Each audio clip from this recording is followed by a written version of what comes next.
Hello and welcome back to Xpwaste, where I can finally tell everyone to go at Oxie and ask him how the Coliseum is doing.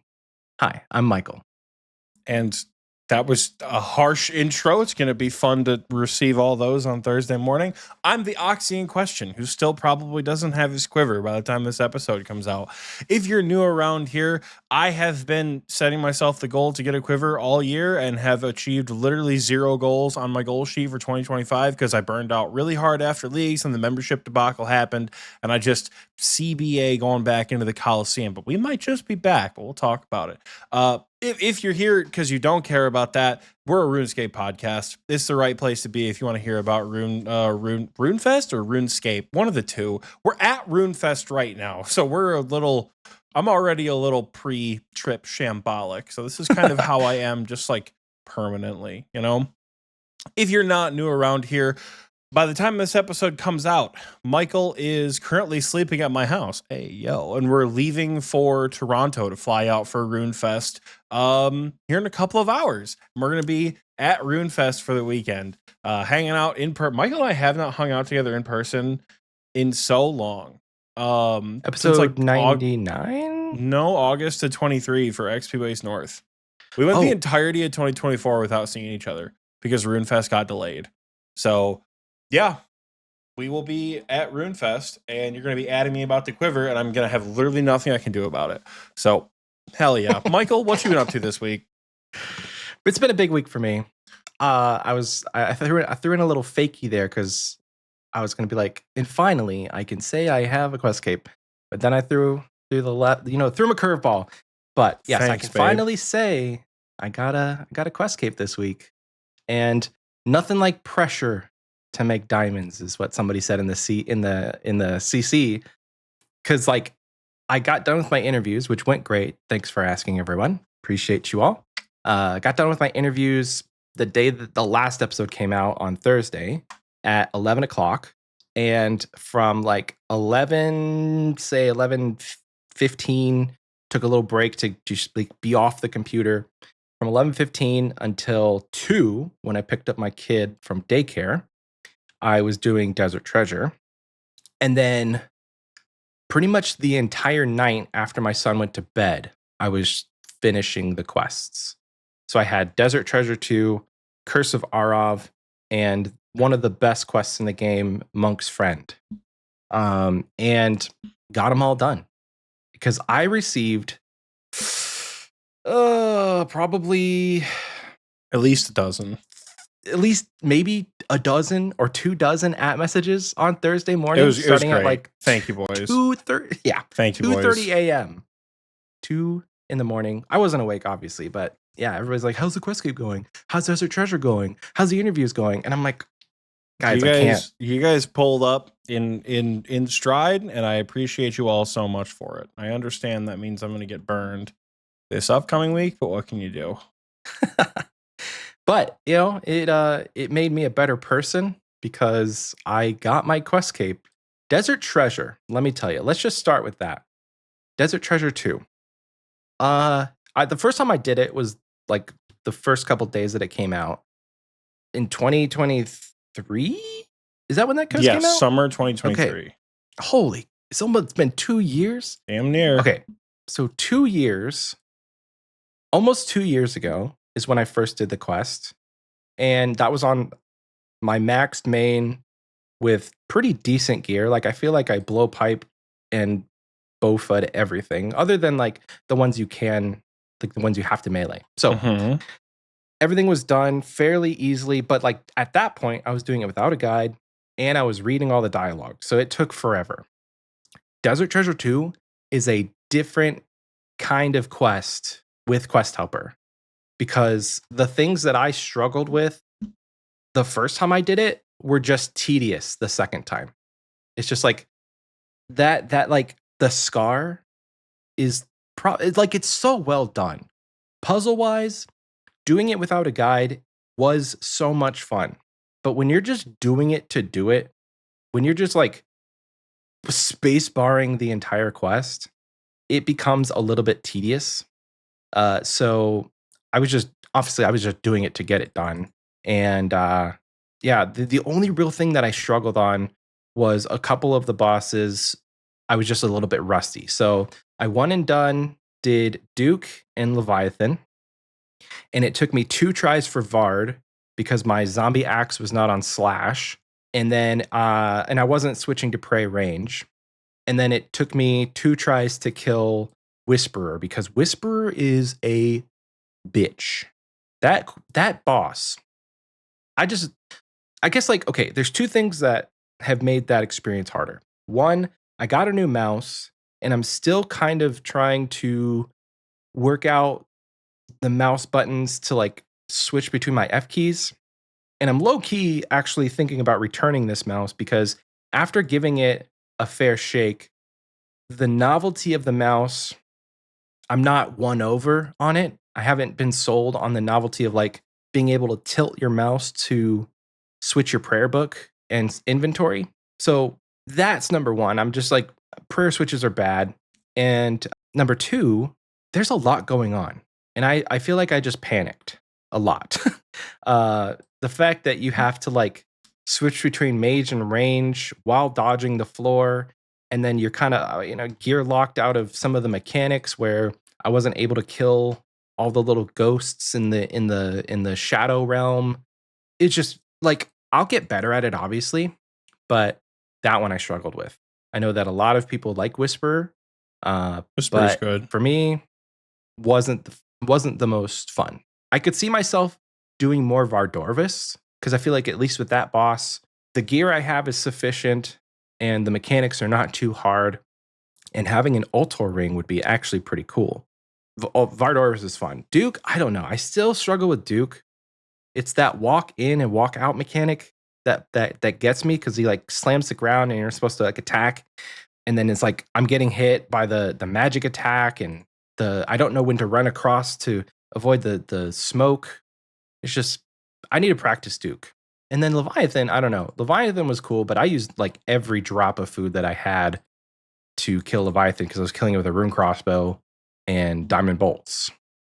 Not the worst, but also not the best. So anyway, Desert Treasure, good quest. Spacebarred the entire way through it. Not a big deal. And then I had Curse of Arov next, which I also spacebarred through, and I got the TLDR from Oxie on that one. That was a short quest, really easy. You guys should just go do it if you haven't done it. And then my last quest was Monk's Friend, and as a running tradition, anytime I get a quest cape, I always leave Monk's Friend for like the very last when I get the cape. Like that's the cape celebration. Because like if a new quest comes out, I obviously have to do that quest to get my quest cape back. But whenever I first get my cape, I always save Monk's Friend for last because that quest ends with a party. And it's so fun to just like have a little in-game party for your quest cape. So Monk's Friend is done last. A lot of people thought I was going to do Riveting Tale last, which is also a fun one to leave because it's one of the hardest quests in the game. Honestly. It is. It is a tough one. So I did Riveting Tale last myself. Yeah, it's a good one. I like it. I did it early, like I did it earlier on, and I didn't leave it for last because a lot of people were telling me like it's one of their favorite quests, which I agree. It is. I feel like you did it right when like Varlamore came out, though. Like you did it on. Did I? I don't know. I didn't do it the first week. I saved it for a while. I did that bitch on day one when I streamed it, or I don't know if it was day one or night one, but I remember I jumped in the Coliseum and all that. I streamed that one and I was having a blast with it. It's a good one. It's really well written. And it's it's just a good quest. Dialogue is great. But other than that, I got 99 strength, which it's not a huge achievement for me because I was literally like 200k away at the end of the week, at the end of like last week's episode. And so I did a bit of Slayer, got 99 strength. That was my third 99 on the account. Fourth 99 is looking like it's going to be magic because I'm 980k away. And let me tell you guys, having an untrimmed cape that you really want to keep untrimmed is so stressful. It's not worth it. It is worth it though, because like how many untrimmed 99 mining capes do you see out in the wild? Not very many. For good reason.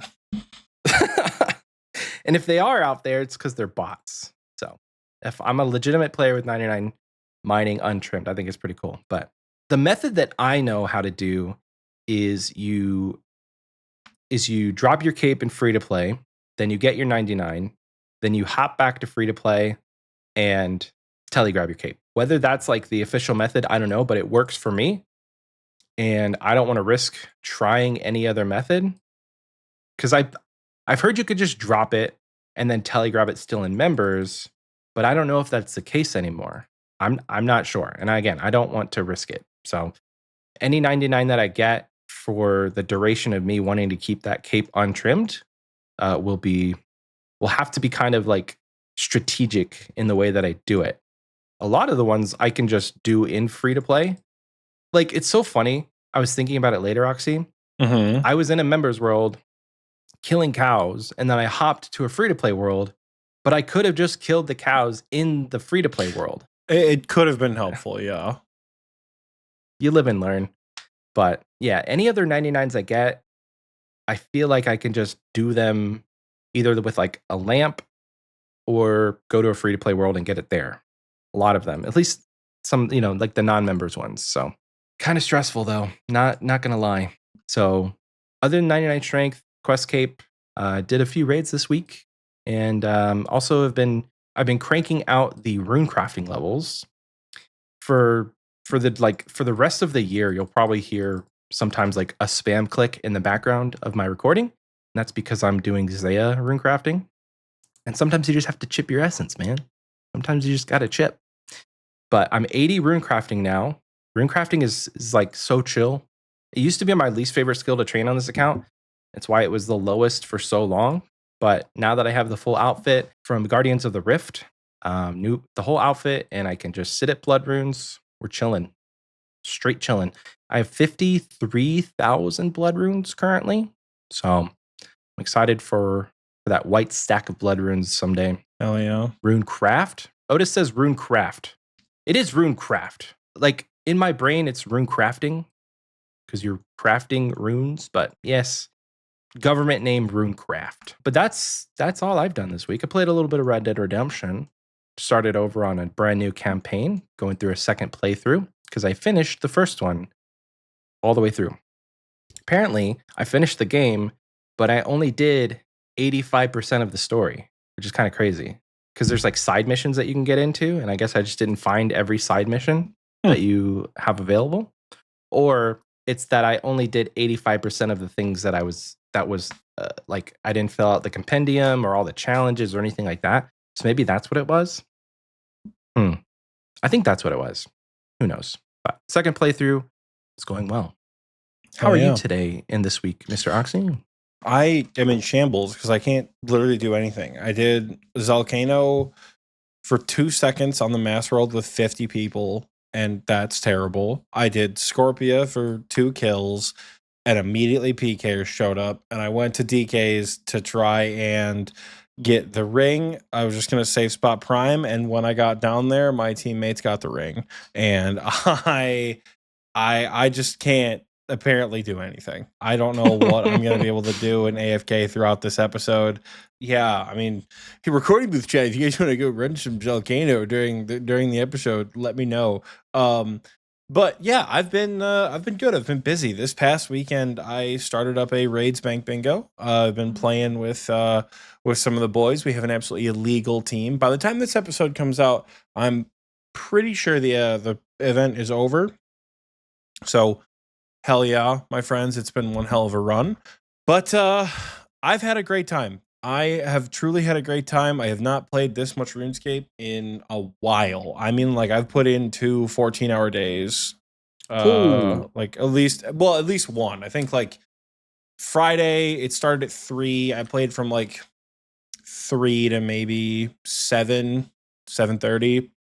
And then took a short break, streamed with Michael for a couple of hours, and we were still technically contributing to the bingo board. Did Royal Titans for the first time, and Royal Titans are actually kind of fun. Yeah. Last week would have been way more fun had I actually done Royal Titans because it's a good boss. Royal Titans is good content. It was like okay on the iron. Like it was okay, no issues. On the main, that shit is so much fun to sweat out.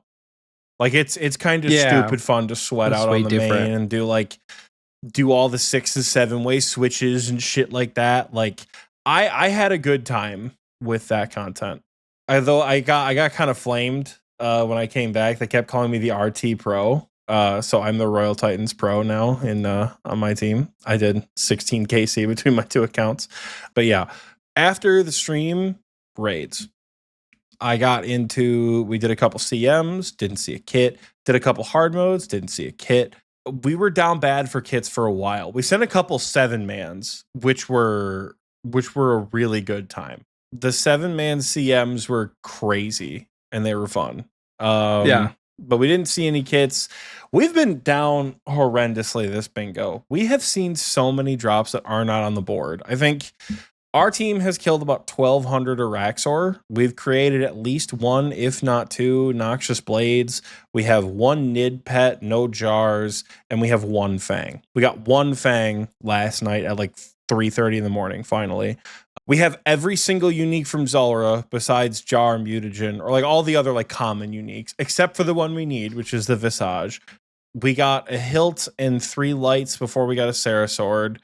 Yeah, we got Bandos Boost before we got Tacits. We got a Fang before we got a Missouri piece. We still don't have a Top Purple. We have 2 Arcanes and no other Chambers Purples. We're just down bad, you know? We've been getting a lot of drops, none of which have counted for tiles. We've seen a shit ton of pets too.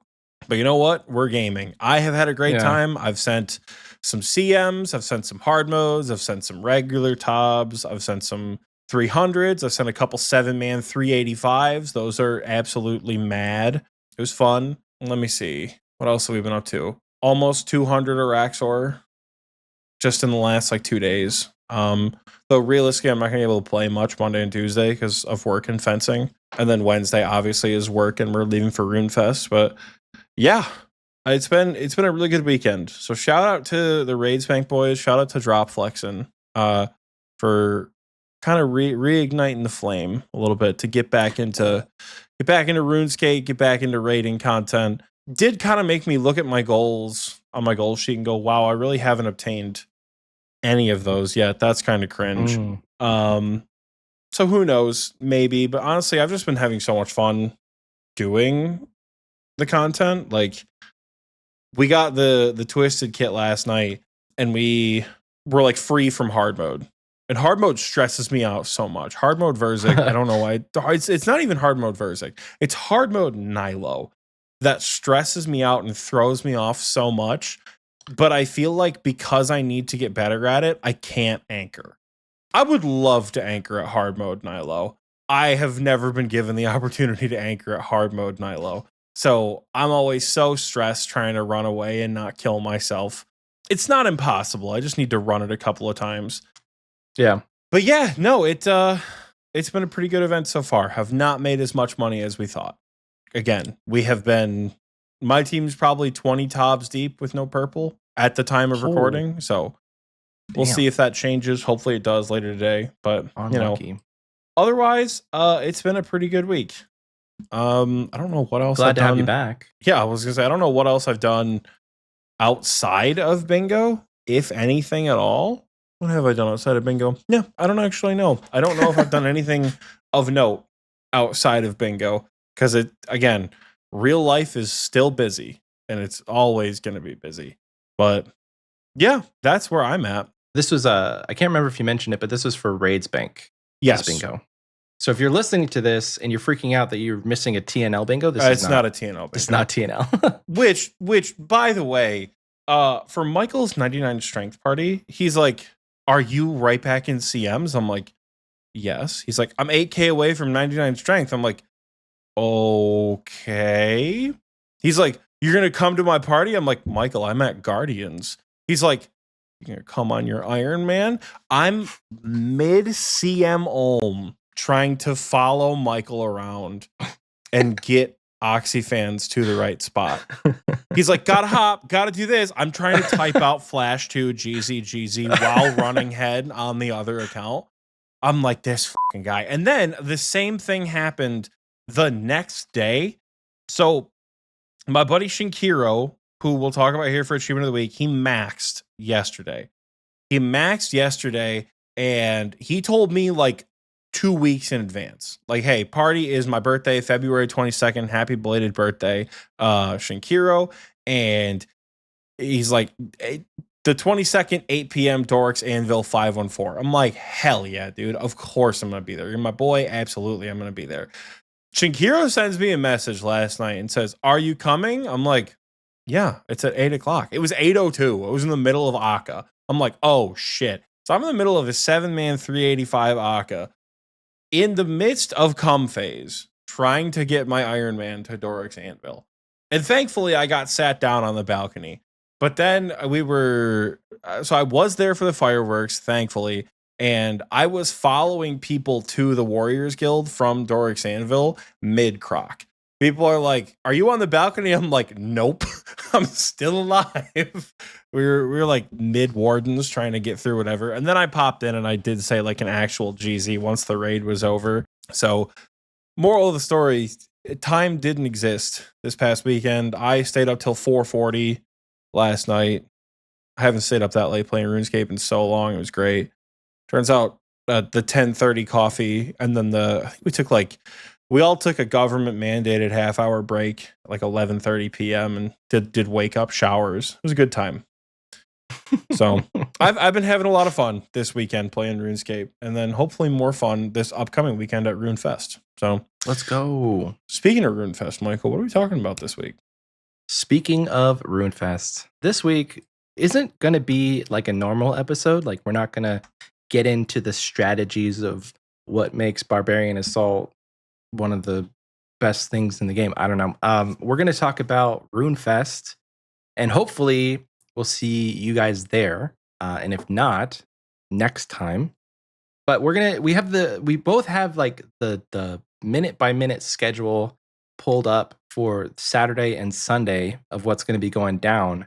So we're going to go through and just, tell you guys what we're excited about for Runefest. So we're going to give you guys a little peek into what we're excited about for upcoming Runefest starting on Saturday at 10:30 a.m. Welcome to Runefest. I think, if I read my email correctly, though, I think they have like an earlier check-in, but it's for like VIPs. I don't know how you get on that list, but for everyone else, 10:30 a.m.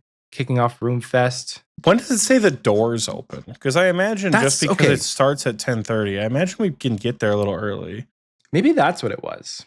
Because I skimmed an email that said something about you could like get there at 9:30, but maybe in my brain I just associated that with like VIP early check-in. But maybe we can get there at 9:30. I imagine we have to get there a little early. I think so. But Runefest kicking off at 10:30 in the morning with a Runefest 2025 style welcome from Favorite J Mods and a special musical guest. Okay, who's the musical guest? That's fun. I've not read this, so this is all going to be. It could be by release, singing live, which would be fun. Tal and Jimmy, yeah, that'd be pretty funny. That'd be pretty good if Jimmy did some live performing. That would be lit. It's somehow Snoop Dogg. Snoop Dogg. And then for like an hour and a half, they're going to do the welcome. And then at noon, the cosplay parade starts. Calling all cosplayers, meet at the main stage area at 11:55 to parade the streets of Varrock, showing off your costumes in all their glory. Watch from 12:15 as our costumed heroes take the stage to compete for the Golden Gnome Award. I'm really like just as a side note, just them saying parade the streets of Varrock. This is going to be so much fun. If they've got Varrock all done up in real life, ooh. JX Riot asks, "Are you guys dressing up?" I'm still on the fence. So at the time of recording, it's Sunday. I have Monday and Tuesday that I could put something together. That being said, I don't think so. But I'm still considering it. What if I go and I like maybe 3D print a party hat or something? That could work. That sounds so uncomfortable. Plastic 3D printed party hat? That sounds so uncomfortable to wear all day. Maybe I make one out of paper. Who knows? But I do have these mole slippers in the background that I'm also contemplating wearing for part of it. Oxy's he's so judgmental with my mole slippers. Listen, I got I'm not those last judgmental with year. I'm not judgmental with the mole slippers. I'm just simply saying we are going to be there for 13 hours. And if you decide to wear mole slippers that are hurting and blistering your feet, you're going to have a really shitty time. I know. And that's why it may not happen. And I say may not happen. I'm like 95% sure. I'm 95% sure it's not happening. But I will bring them just to wear at some point. Maybe I'll wear them to like the after party bar thing where we're dancing. Mm-hmm. But mole slippers, they're actual shoes. Like they have rubber on the bottom. They're not fragile, I don't think. I got them off Etsy. So we'll see. They're a little tight, but they're also like wool. Bro, So tight wool out. shoes with no arch support, you're going to be having a fucking field day at Runefest if you wear those. Promise you, dog. But they're best in slot. But yeah, the cosplay, I don't think we're going to cosplay. Are you going to cosplay? No. Okay. I'm gonna cosplay Xpwaste merch. I would love to be a guy who cosplays. I would love to do that kind of stuff. I would love to have that kind of time and money and creativity. I would love to make like I've always wanted to do like a Halo Spartan cosplay. Those would be fucking sick. I'd love to do one of those, but it's just not in my blood to cosplay. You know, I wish I could. I just don't. I've not put the effort into getting good at it. But like, you know what? Maybe someday I could. Maybe someday it would be possible, but just not today. I think as far as like what I'm gonna wear, I'm probably just gonna end up wearing like my Mitchie Fox Duke shirt for one of the days, and I'm like maybe an Xpwaste hoodie another. It's like I don't know. Do I want to like wear my own merch? I feel like it's like wearing a shirt with my face on it. Like I don't know if I want to do that. So maybe, but also like maybe not. You know, we'll play it by ear. I'll obviously bring some stuff. Not gonna be bringing too much because again, we're trying to pack decently light. I don't know about you, but like I bring options when I pack. So like I'll have, if I'm gonna be gone for like 5 days, I'll bring like 7 shirts, 4 pairs of pants, a couple pairs of shorts. 4 pairs of pants? You can wear pants more than one day. Dude. Jeans? Are you one and done in jeans? No, I'm saying 1 pair of jeans should last you the entire weekend. Yeah, but like I have black jeans, I have blue jeans, I have a different style of like gray jeans. So it's all about outfit options and not feeling stuck to one thing. 1 pair of jeans should not last you, because what if you spill something on it? And like, what if you spill, like we eat ice cream and you get ice cream on it and then it starts to stink because like, ugh. Do you often have stinky ice cream? What? Clean that bitch. What? I guess. But anyway, I'm not going to bring a lot because we are packing light, like you said. Oxy talked me into not bringing my big suitcase, which I'm fine with. He's absolutely right. We're going to be walking around London for a bit, and I don't want to lug a big suitcase around, and I also don't want to check a bag and potentially have it lost, because I'm going to be flying on 2 airplanes during the week versus just the one. So I'm going to Michigan, and then we're going from there to another airport and flying out. So I don't want to risk checking a bag. All that being said, cosplay parade at noon. What's up next after that? Live TTRPG, which I imagine you're going to be pretty into. Oh, I am so into that. That's going to be your absolute jam. Yeah, I'm curious how they're going to do it, but well, it says in a cross between improv comedy, live action role playing, and RuneScape, you'll see an epic quest played out live on stage using nothing but the audience's suggestions and a roll of the dice. So they have like an overarching story that they want to complete, but elements of the story are going to be improv'd by the audience, which is absolutely fun. It'll be fun. It'll be so much fun. I might hang out for a little bit of that. I don't know. We'll see. Yeah, it's 45 minutes, which isn't too terribly long. I think so after the cosplay parade, that ends at 12:30. Then like right at 1 is when the TTRPG improv starts. So I would imagine that 30 minutes or potentially even more because I don't know if I'm gonna like stay for the whole cosplay thing.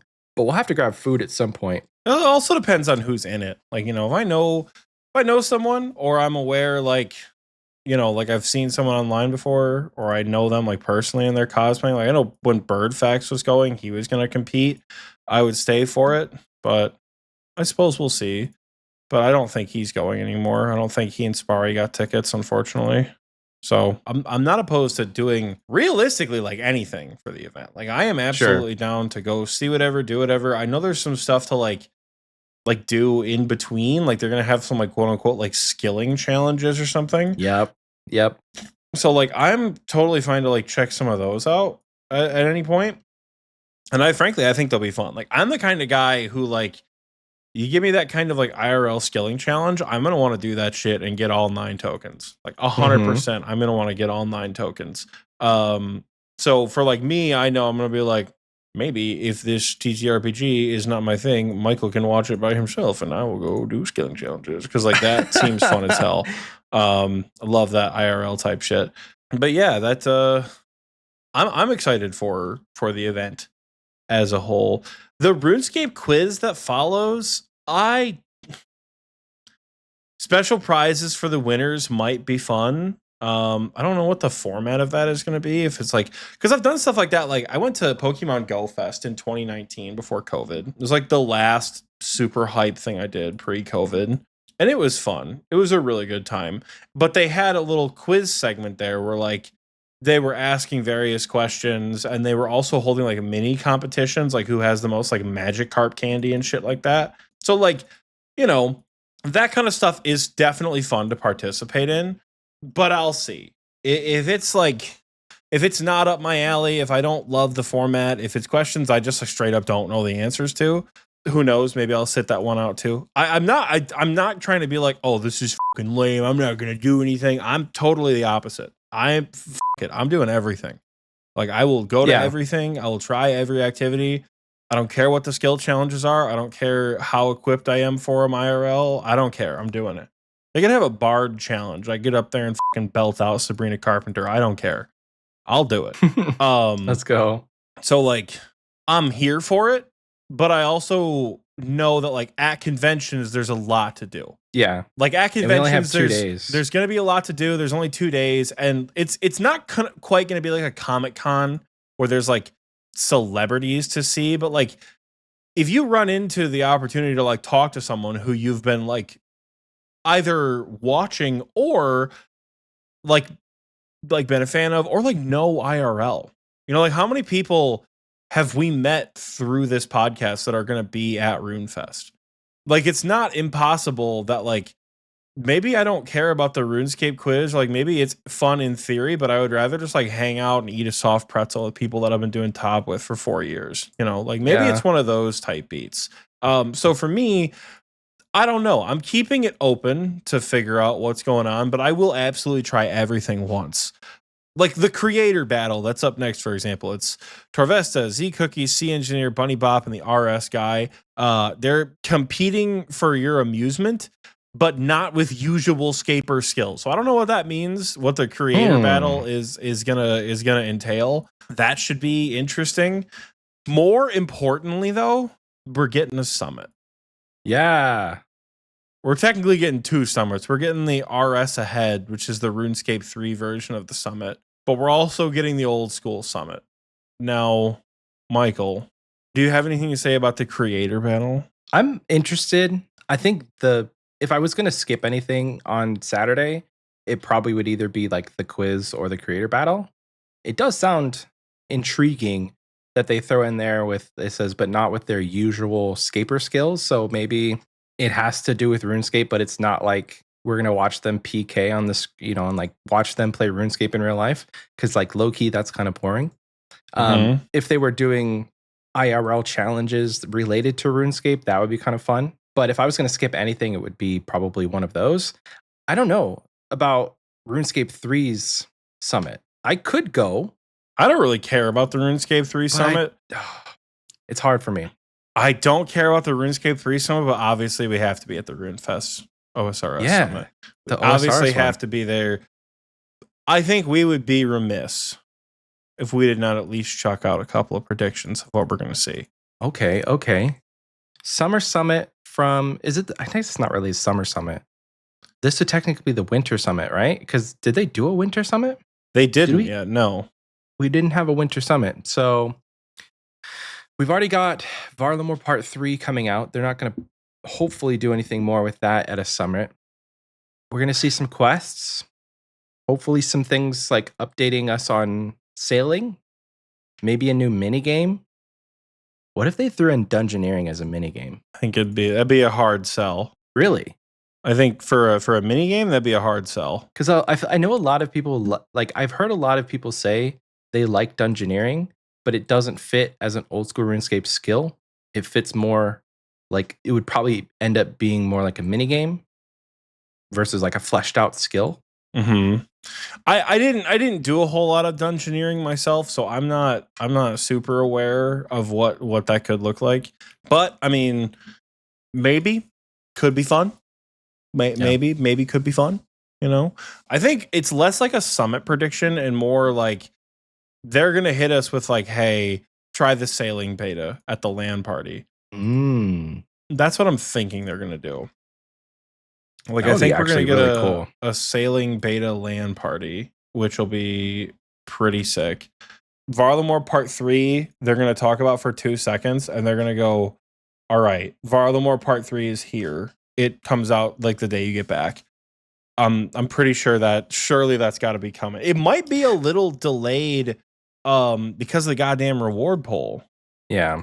So maybe it won't be the day. Maybe it won't be the day we get back, but maybe it'll be the day. Like I think Tiki said by the end of the month. Like I think that would be more like realistic.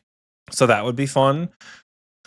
Boy, what other predictions could we see? They're gonna push some PvP shit. Oh, true. They're gonna do Maul reworked or something. They're gonna do something with PvP, and I really don't want to boom mod manked on stream. I really live don't. and in person. I really don't want to boom. I don't want to be that guy. I don't want to be shitty. I don't want to boom mod mank. But if he comes out with some dumbass like it's a boss that hits you for 400 damage and you don't get any loot if you're not skulled with 1 billion GP in your inventory, I'm gonna lose my fucking mind. Because that's been about the speed of updates that we've been getting when that man steps onto the summit. So maybe we'll get lucky. And Tiki said somehow that felt racist. Oh no, man. Yeah, I don't know. I'm looking forward to the summit. The last couple have felt like doozies. When was the truly last good summit? Winter Summit 2023. That shit fucked. It was either Winter 22 or Winter 20. That's the one where they said, we have a new skill coming. We have a new prey book coming. Desert Treasure 2 is coming out. That one was a banger. Wait, wouldn't that have been 2022? It would have been. Desert Treasure came out in 2023. Well, like winter. It was either December or January 20. That's what I'm saying. Like, I don't know if it was January 23 or December 22. Like early 23, yeah. Yeah. Damn. Early. God, would it have been early 22?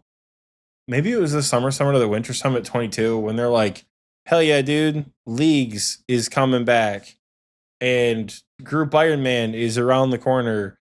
And by the way, here's a new raid. Like, that was a pretty sick summit. Yeah. Do you think that was summer? That would have been summer summit. Do you think they announce raids for? Do you think that's even an inkling to them to announce raids for? This early? No. If anything, we won't get anything about raids for until it maybe the summer summit or the winter summit 25. Tiki says raids 4 is coming, but no time soon. See, sailing. I don't know how to feel about that.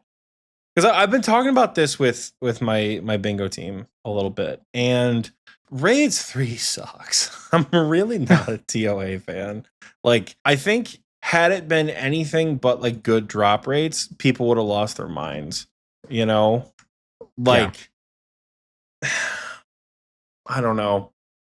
I'm not a fan of TOA. I think they need some sort of big content announcement. They need some sort of big end game content announcement. Forestry Part 4. They already did Forestry Part 4 when they Frick. when they fucked up Forestry and they said you can no longer world hop.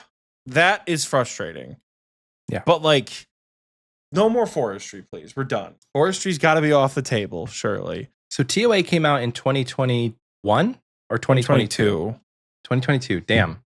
Yeah. And then before that, it was 2018 for Tob. 2018. Yes, 2018, I think. So we had 2016, 2018, 2021. We're on cadence for it to be this year or next year. New skilling minigame boss? What skilling minigame boss could we possibly get? You know? I'm good. Skilling minigame. Let's get a thieving minigame. There's so much thieving content actually. Let's get a hunter skilling minigame. You mean like Hunter Rumors? Let's get a mining minigame. Oh, you mean like Blast Mine and Volcanic Mine? Let's get a rune crafting minigame. Oh, you mean like Guardians of the Rift?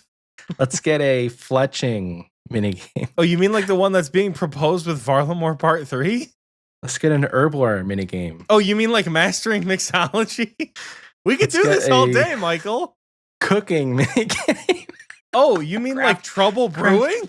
Crafting. Does crafting have there's a not minigame? A lot left. Crafting might not actually have a minigame, funny enough. I don't think it does. Hot dog. It might be crafting. It might be a crafting minigame, folks.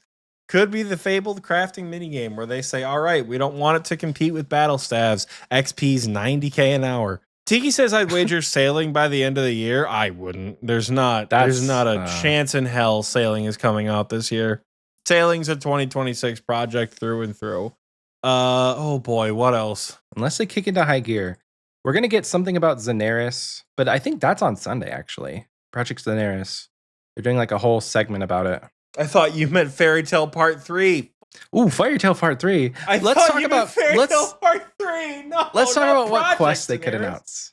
There's only one quest I care about. There's only one quest I want to come out, Michael, and what is it? It's Lord of Goddamn Vampirium. I want that quest so bad. And they're going to keep pushing Majrat. They're going to keep pushing Ritual of the Majrat. And it's good. I feel like I'm complaining because I was served a prime rib. Like, obviously, it's good, right?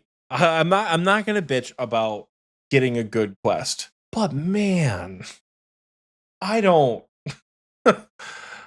I'm ready for something new. You know, ready for something new in the pipeline for storylines, which I think will be fun. Maybe that's what they'll announce. Maybe there'll be a totally new quest line, a totally new like set of. Well, I mean, I guess there kind of is with Varlamore. So I don't know. I'm still in the camp that like endgame PVM kind of needs to be out there somewhere. You know, we've gotten a lot of PVM updates in the last couple of months. Yeah, we've also got a handful of skilling stuff too. So like I don't know where the balance is. So going back to the raids conversation, my only concern with a new raid at this point and where we're at with gear progression is what is the reward space going to look like?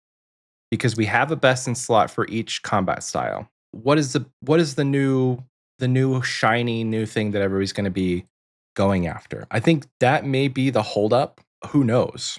It can't be something that outclasses the top 3 mega rares that we have, because then you just put one of the raids in the bin potentially. You know, if there's a new better bow, people will likely stop doing chambers as often. Not totally, because you still need some pivotal gear from that raid, but like nobody wants to put the T-bow in the bin. So what would be an incentive gear-wise that would get you into a new raid? That's the hard part. That's why I think Tiki was saying sailing, the raid will follow sailing, is because the reward space might end up having to do something with sailing. Maybe like a mega rare you put on a ship or something. Yeah, like we've talked about that, like a mega rare cannon or something, but like we've not even seen what the sailing combat system looks like. Right. So develop a raid based around sailing seems kind of crazy. It would be. When we don't even know what the combat system's going to look like. So I don't know what the mega rare reward could be. I mean, like, I think we're kind of blocked off in in the sense of like what we define as a mega rare. Because if you think Yeah. about it, what are the other two mega rares in the game that we don't really refer to as mega rares? Maul and Wand. Mm-hmm. Like when Kodai Wand came out, it's a whole rune that's just free. You know? Yeah. With water runes. It's just a whole free rune, which is a pretty cool mechanic if they did something similar. I know when they initially announced like the Heka of Tumekin or whatever, it was going to have some sort of like bonus per spell book and not be a powered staff. Maybe there's mega rare space for like a DPS weapon, you know? Maybe there's like, because they've kind of done it with the Tonal sticks, where the Tonal sticks are a like a ranged warhammer, right? Mm-hmm. So maybe it's something along those lines. Maybe there's like a really good, like a ranged dragon claw, which like I guess we do kind of have with like dragon throne axes and dragon knives. Maybe there's like a magic dragon claw, which I guess is volatile orb. Dude, there's so many things. Mega rare permanent unlock like prayer scrolls or just a general buff. That's tough because I feel like that makes the mega rare lose value, like arcanes and dexes did. Mega rare AoE weapon could be fun. Mega rare AoE could be a good time. I'm trying to think, like, I wonder what there could be that outclasses what we have. Like, what could outclass the dragon knife and dragon throne axe? You know? Yeah. Like we could maybe do, but like they could figure it out, right? They could make it up. Or like claws hit 4 times. They could do something like that for range, where you just have a really fast hitting range special attack weapon. You know, they could do it where it's like a special attack mage weapon. Like, I don't think it's super uncommon for them to be able to cook something like that up. Or not uncommon isn't the right word, but like they could figure something out. You know? Yeah. But I think the reward space for mega rares has to lie outside of the like main hand 2-handed 5-tick weapon box that we're in right now. I don't know. Maybe the mega rare is like armor. Maybe it's like Elysian-esque armor that like mitigates damage or something like that. Mm. And it's like a tribrid armor. So like maybe it's not as objectively powerful as Torva from melee. I don't know. Maybe there's a damage reflection mega rare. Maybe that's what it is. Maybe it's an offhand that replaces the Avernic. It's an offhand that replaces the Avernic that has a similar strength bonus but reflects damage back to your opponent. I don't know. I think there is room for a new mega rare weapon if that's the holdback. There's room for one. We just have to be creative in how we form it.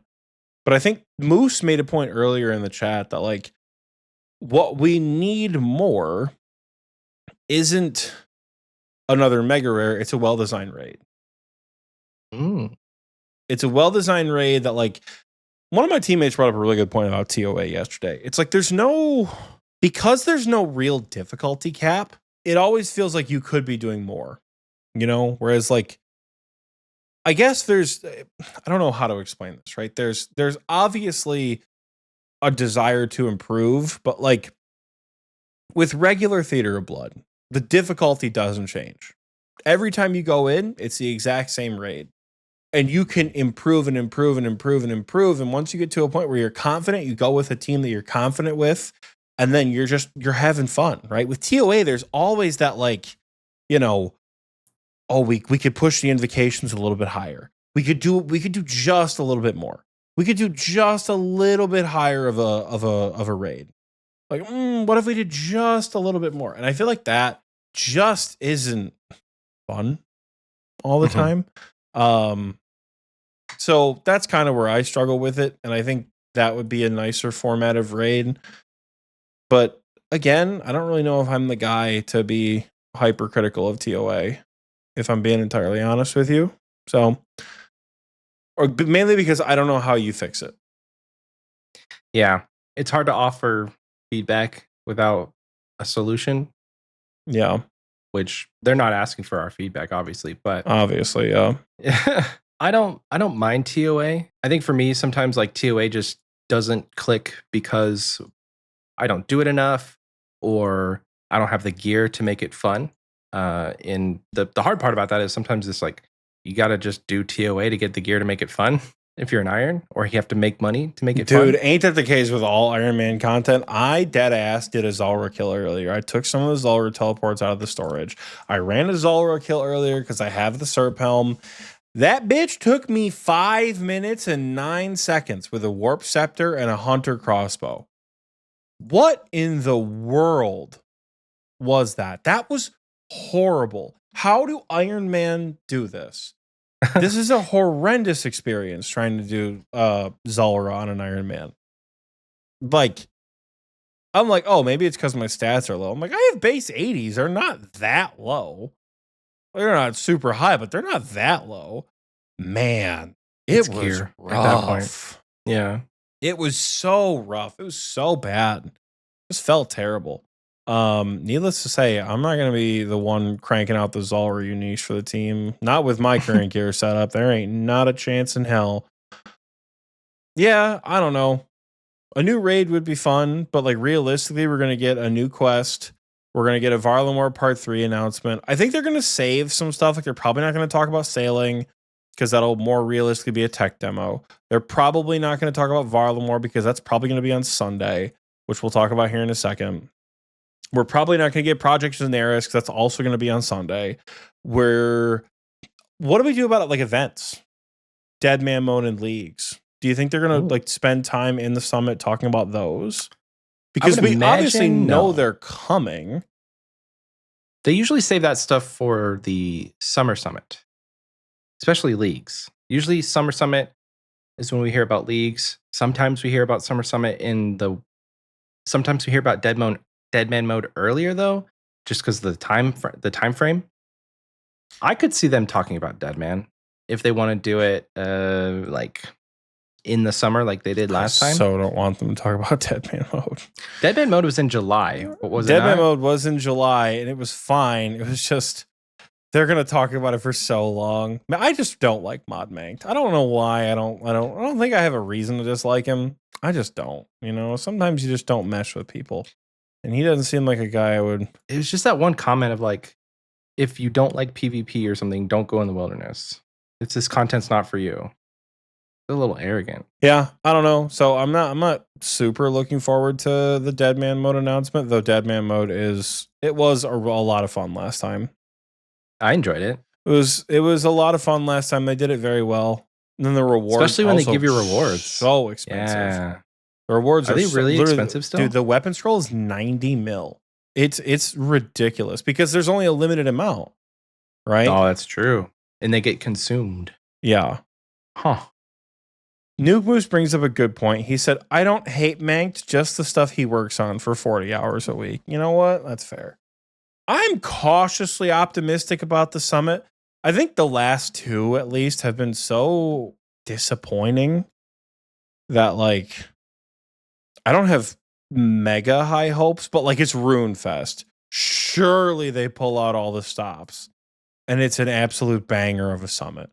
Surely it is a Raids 4 new prayer book, new skill type beat, right? Not to say those things would be good. Surely they don't fumble this one. That's what Chaos Cleric says. Surely they don't fumble this one. That's what I'm thinking. Surely this one is an absolute heater of a summit. Because it's live, because it's at Runefest. I have expectations are high. Yeah. Expectations are very high. But expectations are also like the last two have really not been that exciting to experience. So who knows? I don't know. Maybe we're putting the summits on too high of a pedestal. Maybe like because they really, really hit it out of the park a couple of times. And that's, I think, why we have this just like this high expectation that this has to be life-changing. But they also can just announce good stuff without the summits, though. Like, remember when they just casually on a live stream were like, hey, do you guys want to see this thing? It's coming out next month. And it was fucking Nex. Remember the morning we woke up in August and they're like, hey, in 3 weeks, we're bringing Araxor to old school RuneScape. Like, huh? Like, they do a really good job of making good content.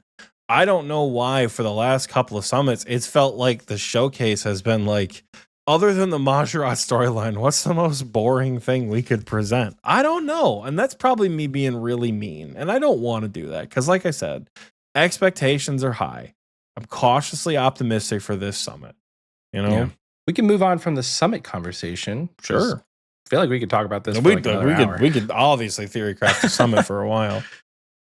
I will say, before we move on real quick, you said you're not excited about the RuneScape 3 summit. And I said, I don't know. And the reason I said I don't know is because I got invited to join a GIM, a RuneScape 3 GIM group starting in the summer. So I may be excited about the RuneScape 3 summit. Who are you in the group with? Nate Dogg and Ralph. Okay, that'd be fun. Yeah. So I mean, like, when I say not excited, I don't mean like will refuse to watch it. It's just like not relevant to me. Can't relate. Yeah, it's hard to relate. Not relevant. Can't relate. What I will think is cool is if they bring more old school stuff in, because they do a really good job of bringing content from one game to another. Like, even like musically, they do a really good job. Because like the theme for Araxor, Noxious Awakening, is the same theme from RS3. Oh, that's cool. It's the RS3 theme. And then look at what they did, obviously, when they brought Zuck to RS3. So, like, for the music alone, I'd be hyped to hear what they bring to RS3. So, like, it's not my game, but I'm also not, like, if someone's like, oh, I want to watch, like, I don't care. I'll pop in. I'll pop in for anything. I'm down for anything at Runefest. You know what I'm saying? Yeah. And there's enough time to do everything too, because like everything is spaced out. We haven't been saying the times for these since early on, but like the quiz is at 2, the creator battle's at 3, RuneScape Summit is at 4, and then it's at 5:15 is the old school summit, and then we get to 6:30. So we get a 30. I feel like that's like a 30-minute break to go grab food or something, because after the summit, it's like a 30-minute break, and then they have the Golden Gnomes, which go for an hour and a half until 10 o'clock. No, 8 o'clock. Man, it's all in like 24 hours. It's in 24-hour clock, yeah. Which I am good at. I'm just not fast at it. So at 18:30, we have starting with the Golden Gnomes, and that ends at 8 o'clock, which is 20. Yep. How do you say that? 20 o'clock? No. Who knows? You're going to hurt yourself, Michael. Just relax. Oh, gosh. And then we have an hour break after all of that for the Runefest party, which is 2 hours. I'm curious about the gnomes, though, because are they just going to be, is this like an award ceremony for people we already know who got gnomes? No, so they announced the finalists, not the winners. Oh, they did. You're right. So the finalists are known, but we're going to determine who wins through the community votes. Gotcha. Okay. I don't know if I've submitted my community votes. I submitted nominations, and not many of my nominations went through. I think I nominated Messiah for Best Video Creator. He got an honorable mention. I nominated Kamakeen for Best OSRS Music. She did not get nominated, which was disappointing. And then Foxes didn't even he got an honorable mention. Yeah, which also cringe. Still, an honorable mention is fun. It's just, it sucks that they couldn't have been actually nominated. But the gnomes, again, this time around, still no podcast category. How cool would it be to just be nominated, you know? Like, I think if all of the podcasts out there could at least have a shot at it. Yes, Sebe is probably going to win. Having been on his show, having seen the guests that he has, the man does work. Like it's a good podcast. I think that we could be a contender for sure. At least to be nominated. And that's all that really matters. Is like just recognize podcasting as a category. Is all I'm really asking for. It would be nice, but I don't know. I don't think that's going to happen anytime soon. Obviously not this year. So, oh well. I think, is it also a problem that there aren't a lot of RuneScape podcasts? Yeah, Sebe is a clear winner, but there's us, there's Boon Babe, there's Sebe, there's Guffix Rest. Who else consistently puts out content? And I know Guffix Rest hasn't even really been consistent with the content that they've released. So I don't I don't know who else could be nominated. I know that sounds like kind of toxic, and I'm not trying to be, but like it's not like best video creator or best artist, right? It's not about the money, Spider-Man. It's about getting people inspired, I think, for me. It's about the inspiration of like if they see a podcast category, people could then just do their very best to try and to like put out a really good podcast. Take it to the next level so that like they're like, "Oh wait, we do a podcast, but it's kind of like, we're just sitting in a Discord call. This isn't Golden Gnome worthy." It could inspire people to beef up the quality, just do better or make more RuneScape content outside of what they do in a podcast. Yeah, I mean, I don't know. It just feels like there's a real like lapse in the market for RuneScape podcasts, and perhaps that's why they don't do it. Because obviously, it's not like it's tough because the people who get nominated every year for these Golden Gnomes, they seem like people who all have like shitloads of people, right? Like you're never gonna get someone who has like 1,000 subscribers nominated for a Golden Gnome. It's just not gonna happen because it's a community voted thing, right? Mm-hmm. So I think because of that, it makes a little bit more sense to go for like best video creator of the year. You say that, but they have a cosplay category, and while people have posted their RuneScape cosplay outfits, who do you know that's a full-time OSR's cosplayer? I don't know. You're not a full-time cosplayer unless you're making shitloads of money on like a Patreon or something like that. Like there are no full-time cosplayers. Like even Radish Boy, who produces some real good stuff, you're not a full-time cosplayer. It's just not a thing. So I think that is one of the more like hobby things. And the same thing with like RuneScape art, like I imagine Foxes has a job that isn't create merch, Yeah, obviously. That's the tough part. I don't know. So I don't know. It's definitely hard. For me, the gnomes are always a little. I'm gonna sound really judgmental, and I don't say this to be judgmental, but the gnomes always seem a bit boring because it's almost always the same people getting nominated for the same thing. Mm-hmm. And that to me is just kind of boring, Like I say I want a podcast category because it adds variety. I'd like to see new people win video of the year other than Soup or Settled. I'd like to see best video creator of the year other than like Framed and Torvesta and all of the big name creators. We need some new fresh faces to get excited about. But to me, it's like for the last however long they've been doing gnomes, it always feels like it's the same people. I mean, like when you're the best at it, what are you Chaos gonna Cleric do? says, but they dedicate so much time into this, it's literally their job. And that's true. But it just feels boring at the end of the day as like somebody who votes on these things as the average viewer seems kind of boring. But I feel like, you have like I don't think your point is entirely incorrect. Tiki says, have you seen the Grammys? And that's why I don't watch the Grammys either. It's always the same people. Let's talk about the after party though. Because is that gonna be lame as shit? I don't know. Like, do we ready think to party after a long day of adventuring? Join us to dance the night away. Are you gonna be blasting Sea Shanty 2 remixes? Is there gonna be alcohol available? That's the thing. I don't know. But like part of me is like, is this gonna be an actual like damn good after party? Or is it gonna be like a middle school dance?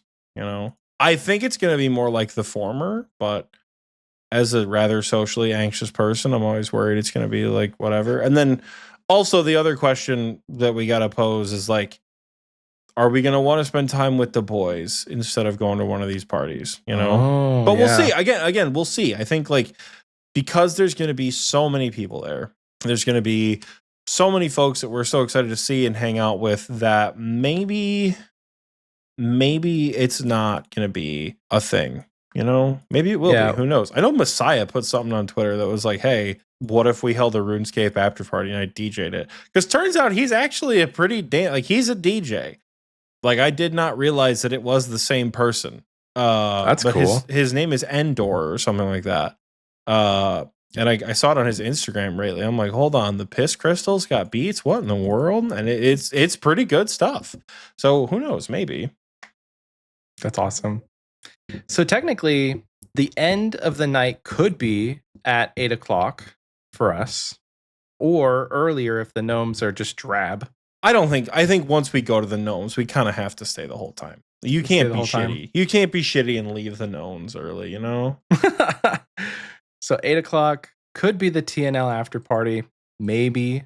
Or what? we hit where are we the, getting the TNL after party from? I feel like I don't know. I feel like we're thinking we're going to be doing a lot more than we're capable of after that. I think we talked about maybe doing something on Friday night.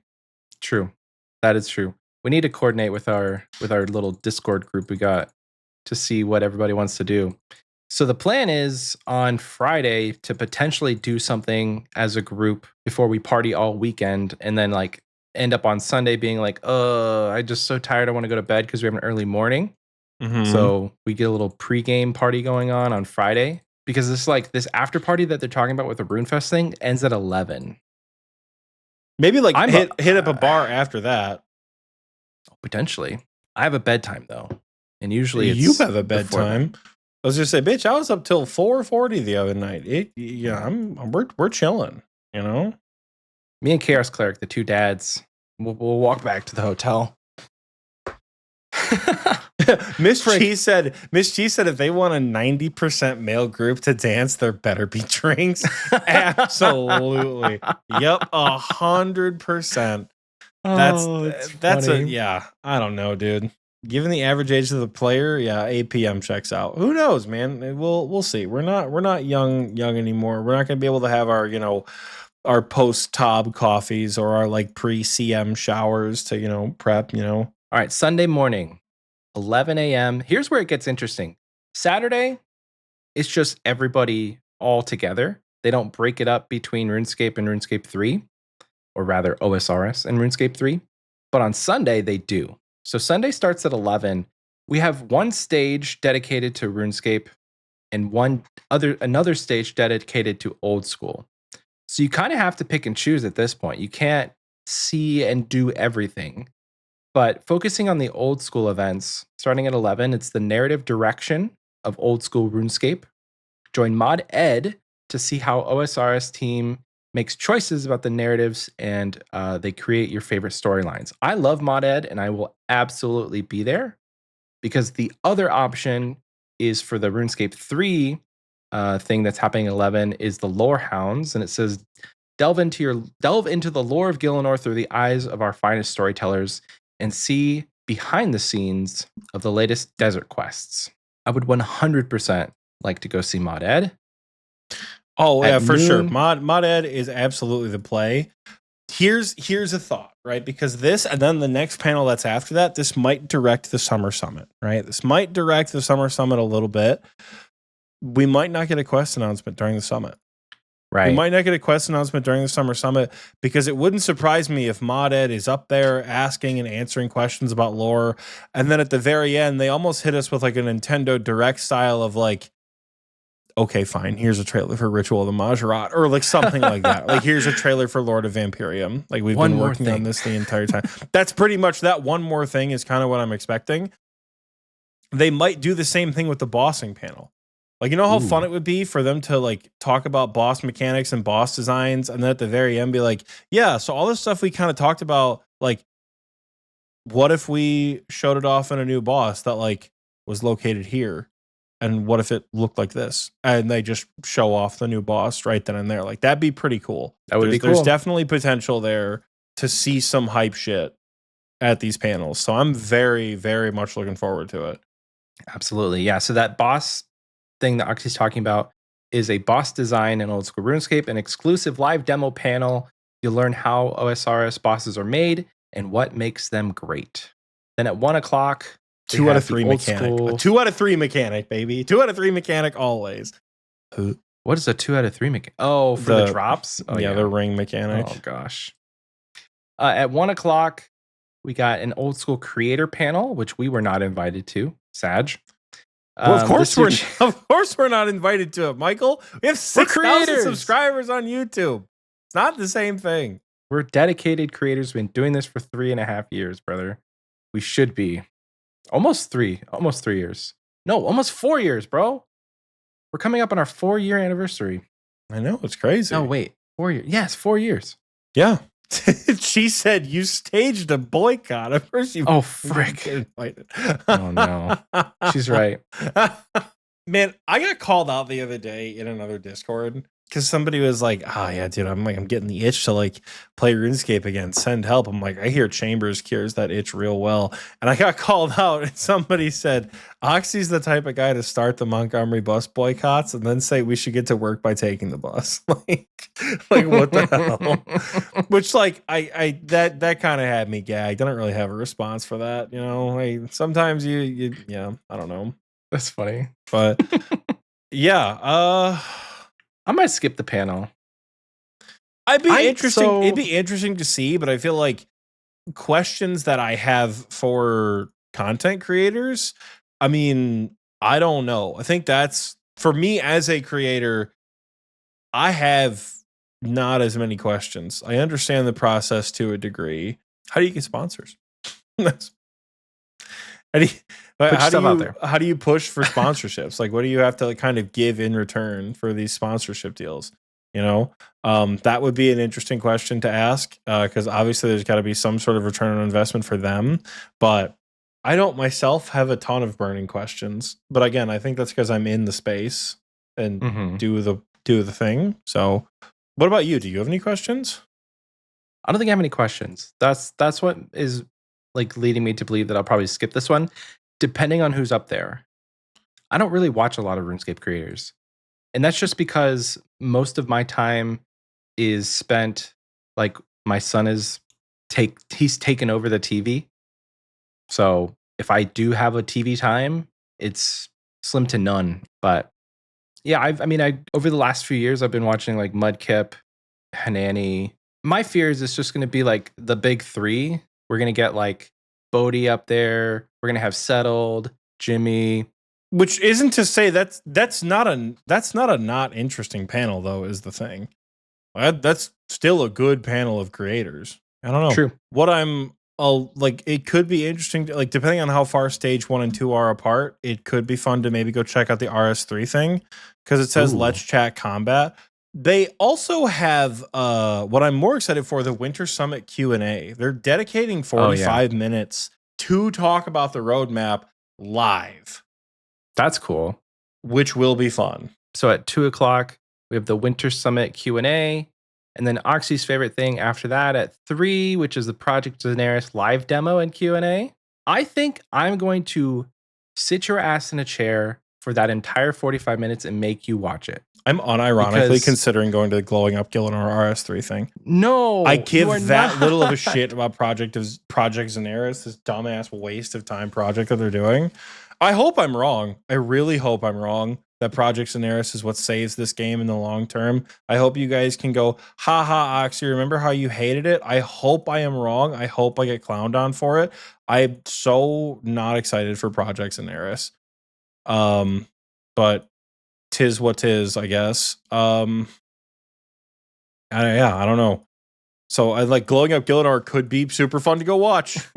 I don't know. Like, I'm not trying to be like a stupid rebellious, like, ew, and yet, like all the cool kids aren't going to that. Like, that's not the vibe. I just don't give a shit about Project Daenerys. Which is why I think you should at least see it. Try it. Not try it, but like go to the thing where they talk about it. Because I think if you see it in action and you understand more of what it's all about, you may actually end up liking it. Maybe. What is this Glowing Up Gillinor thing though? RuneScape's art team to talk about the creativity and skill that goes into crafting Gillinor's iconic visuals. Over the last year, RS3 has been like redesigning areas. Oh. Like, I think if you go to my Twitter account, there's like a quote tweet or whatever that like, cause they're redoing like free to play areas or something like the wilderness, and they look really good. Nice. Like, not even just like HD compared to old school good, but like really good, really clean. Moose said, what do you mean by save? We just hit a new PB for concurrent players. I mean, like in the long term, like if somebody starts a Projects and Eris private server that runs forever, eventually RuneScape will shut down.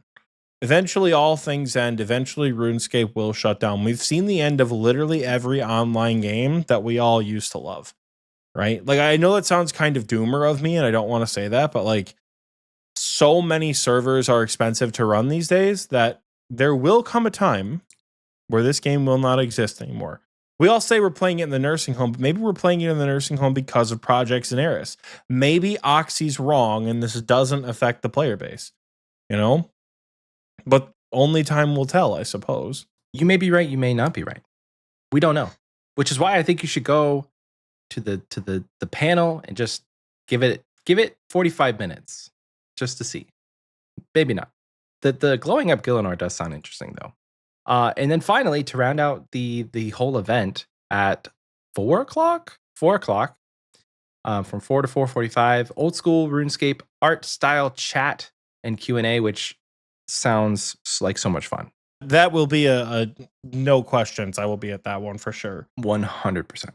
Like the full stop, no follow up will be there. Tiki brings up a really good point. He says, if they have a Q&A for the Winter Summit, does that potentially mean that what they are talking about is going to be controversial from the summit? I don't know, controversial, but it could be more in depth than what they can explain in 45 minutes. Tiki said that's not what he meant by controversial, but like things worth questioning, right? Yeah, because it's only 45 minutes. Like the last summits have been over an hour. I don't see how they're going to fit it into 45 minutes if they're going to be announcing all that stuff. Do you think it might truly be like rapid fire? Like, hey, here's a new quest. Here's a new boss. Here's a new raid. Here's a new league. Like maybe that could be what it is. I don't know. I could see that. And then the next day, they're like, hey, like sleep on all this info and then come back tomorrow at 2 o'clock and give us and ask all your questions for 45 minutes. Or they'll go into, following the roadmap. It says, following the roadmap reveal on the main stage, this panel is your chance to ask your questions live. It's the old school RuneScape team. Mm-hmm. So I think that's probably what it is. So like instead of a 2-hour event where they give you all the details, they have 2 45-minute events where one is telling you what it is and the other one is answering your questions. You know what? That makes a lot of sense because they do have quite a bit of follow-up in these summits. There's always a ton of talking after they bring these points up. Yeah.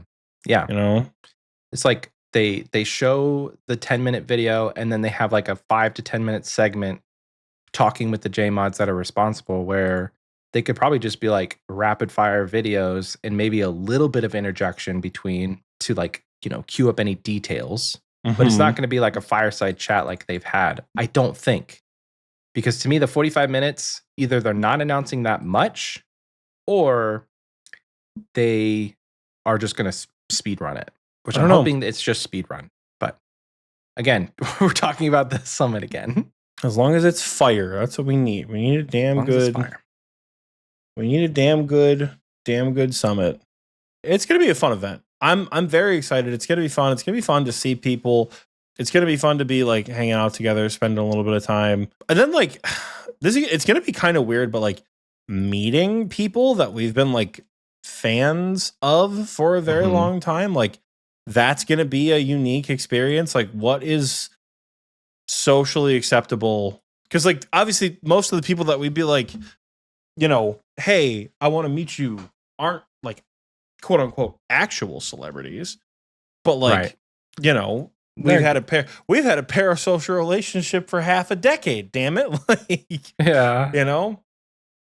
like I think that part is going to be a little strange at first, and I'm interested to see how it goes for me, because like if you've been to an Xpwaste meetup, I feel it's a lot different than like how I present as the anxious soul, because like it's my show, it's my event, and I have an idea of who's coming like, no matter what.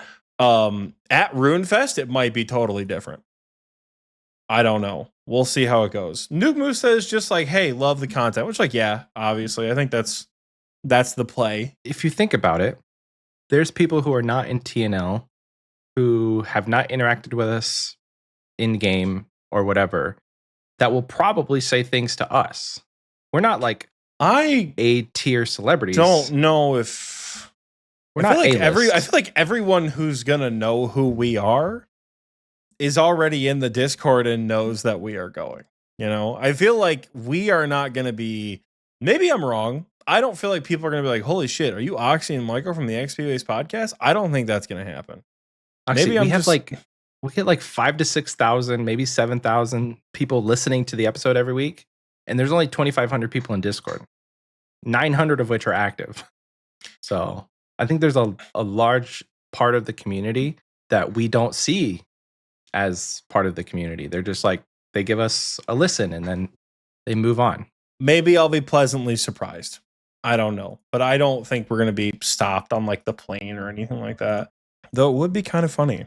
At least 6 of those are Swole. Yeah. Swole's listened to the episode 1,000 times over. But that's it. That's Runefest. Ends at 6.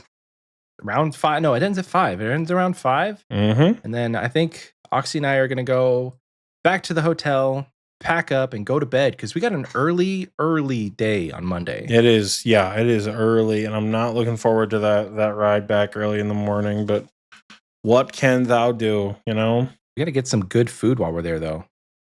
If you guys have any suggestions, because this episode comes out on Thursday, we haven't gone to the event yet. So leave comments on YouTube and on Spotify of like food that we should try or things that we can do maybe in the interim or like cool things to at least see if we can do. Because we'll be in London for a little bit and then the rest of the time we'll be in Birmingham. I'm so glad Moose said what we were all thinking. It's the UK. They don't have good food. You don't know until you try it. I've been there. I've tried it. I don't think it's much to write home about, but who knows? That hot pot place does look pretty good, though. Runefest is going to be sick. Thanks for listening to this portion of the episode. If you stick around for after this commercial break, we'll have more for you.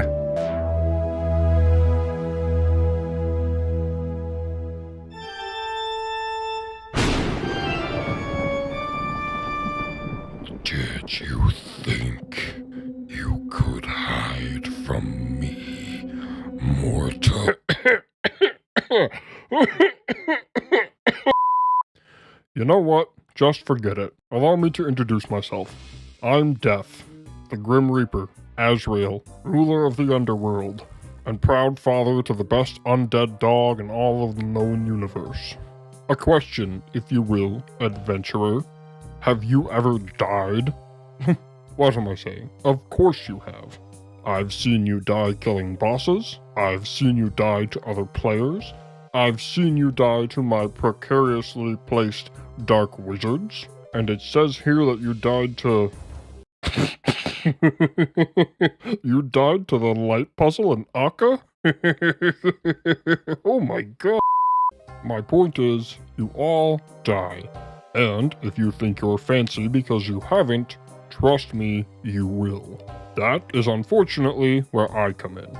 Now don't get me wrong, I love what I do, but the workload is exhausting. And for what reward?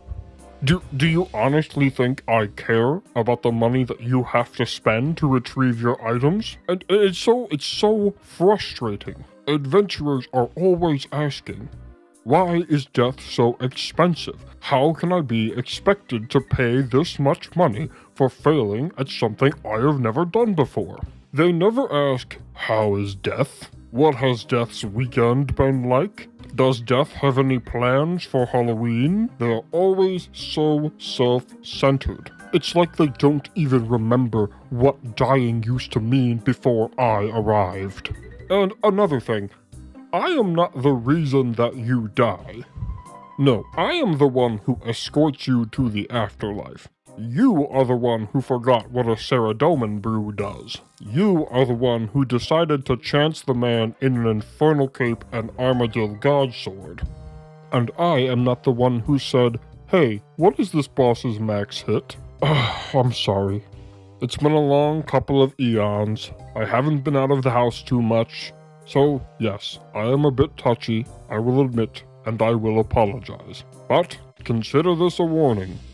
Soon I will make my return to Gilmore.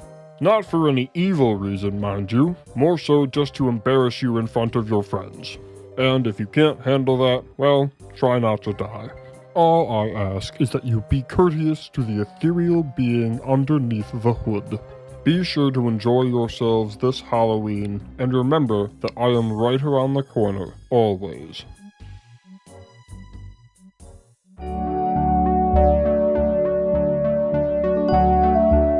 Welcome back. I hope you enjoyed that commercial break because I know that I sure did. It's a part of the show now where we're going to take some time to thank our patrons who are amazing and support us on our Patreon. On the screen now is all of our current Wise Old Man patrons because we don't have any new Wise Old Man patrons this week. So thank you to all of our Wise Old Man patrons. You guys are amazing.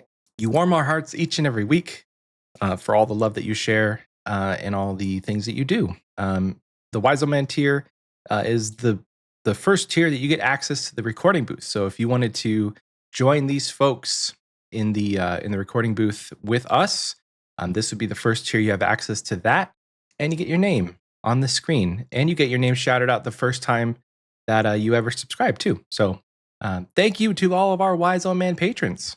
Moving on now to our KBD patrons. We have 2 new KBD patrons, and we're going to read all of the other ones too as well. So thank you so much, and big shout out to 6 Dixon Cider, Brooks 70, Oxie's dad, my dad, all of our dad, Cloud Kicker, Dicky Bird, Elite Oreo Dunker, Jax Tob Era GIM, JX Riot, Kyrandia, Little Drakey, Miss Chi, our third favorite Patreon supporter, Ralph, Run Metal 15, Rylithian, Sparky Life, the Big G Jordy, and Warbatroning. Those are our KBD patrons, and we love them so, so much. Thank you. Thank you, thank you, thank you, thank you. Moving on now to our Big Bad Jad tier. These folks also get their name shouted out, but just a little bit more love than the KBD tier. So thank you. Thank you so much, Jad tier.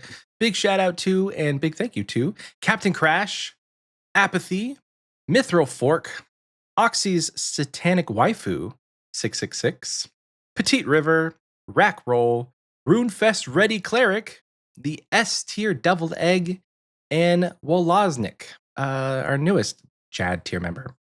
Thank you so much for the Jad tier, folks. Most of you have received your shirts, and we're working on the next design, which should be within the next couple of months. You'll see those shirts. So if you're not aware, you're part of the Jad tier. Every 3 months that you have been concurrently subscribed in that tier to receive a new t-shirt exclusive to that tier.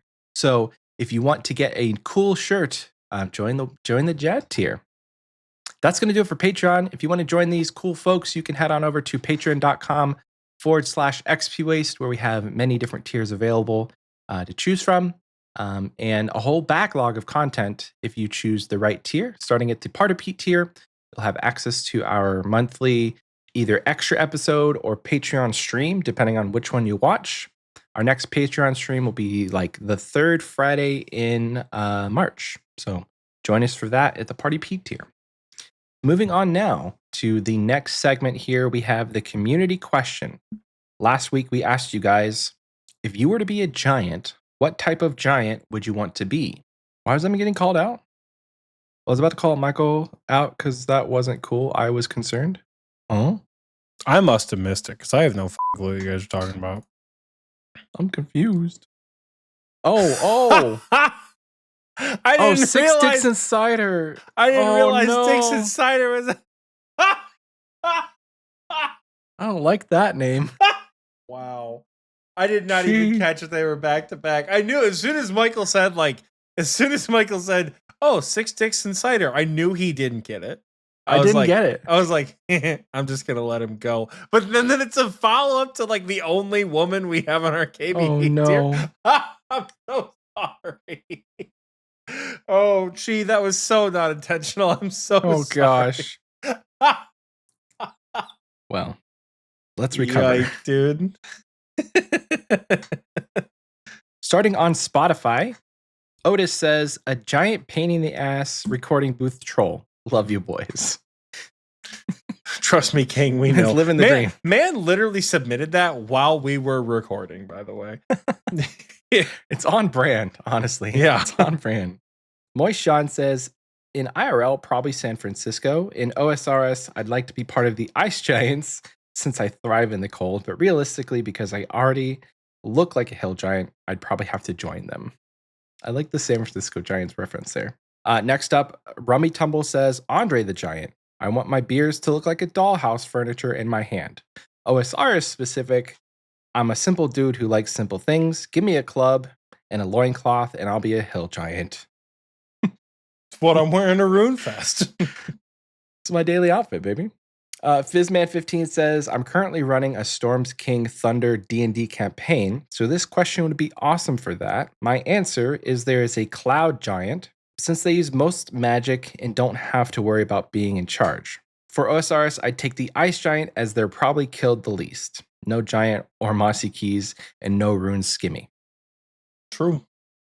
But not a bad wilderness slayer task, so as long as you're not in the wilderness. It's true. That's true. And finally on Spotify, Dinosaur says, I feel like life as an ice giant, specifically in the Asgardian ice dungeon, would be pretty chill. That's going to do it for Dinosaur is a funny guy. Dinosaur is great. Chill. Moving on over to our YouTube replies. We have a couple here. We asked the same question. If you were a giant, what type of giant would you want to be? RuneGaz says, fire giant. Wouldn't need to care about global warming. That's true. I mean, we should care about global warming, though. Greg says Glod. Don't know what that means. Glod, that's the guy in all from caps. What's the Was it a specific type of giant? Beanstalk quest? Yeah. Okay. Jack and the Beanstalk? No, the what's the name of the damn quest? Grim Tales. Yeah. Oh, the giant in RuneScape. Gotcha. Yeah. Nice. And then finally on YouTube, Melvin Man says, if I were any type of giant, I would be a giant frog. Because once I hippity hop, I cannot stippity stop.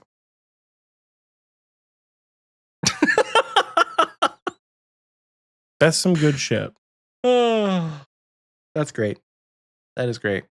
Thank you so much to everyone who answered the question on last week's episode. If you want to answer this week's question, it would be, if you were at Runefest, what was your favorite part? Let us know. You can post that on the comment section on Spotify or under the pinned comment of this YouTube video. Is there going to be an episode next week?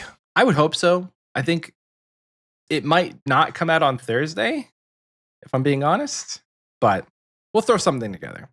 Figure something out. Folks, it is my time. It's Achievement of the Week time, and I am mid-Zelcano. So in true hard mode Zelcano fashion, we're going to do Achievement of the Week while we're here, because I thought Community Question was going to take a lot longer, and it didn't. So we're here, and we're vibing, and we're throwing the Tefra while we are talking about Achievement of the Week. We don't have a ton of achievements by number, but we have a shitload of like really big achievements, if that makes sense, right?